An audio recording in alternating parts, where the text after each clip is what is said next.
কিন্তু সেদিন বাংলাদেশ ক্রিকেট দলের মানসিকতা ছিল অন্যরকম। জবাব দিতে নেমে শুরুটা খুব একটা ভালো না হলেও মাহমুদুল্লাহ রিয়াদ ও তামিম ইকবালের সেই অসাধারণ ব্যাটিং জুটি পুরো ম্যাচের দৃশ্যপট বদলে দেয়।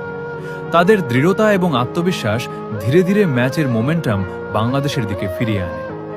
তামিম ইকবাল এবং মুশফিকুর রহিমের জুটিও ছিল দেখার মতো। এক প্রান্ত আগলে রেখে তারা যখন বাউন্ডারি হাঁকাচ্ছিলেন, তখন গ্যালারিতে থাকা দর্শকদের চিৎকারে কেঁপে উঠছিল স্টেডিয়াম।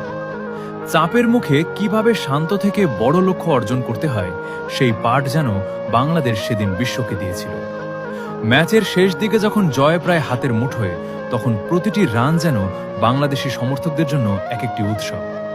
শেষ পর্যন্ত বাংলাদেশ ম্যাচটি জিতে নেয়, যা ছিল সে সময়ের বিশ্বকাপের অন্যতম সেরা রান চেজ। বিশ্বকাপের সেই জয় কেবল একটি ম্যাচ জয় ছিল না, ছিল বাংলাদেশের ক্রিকেটের এক নতুন উচ্চতায় পৌঁছানোর গল্প।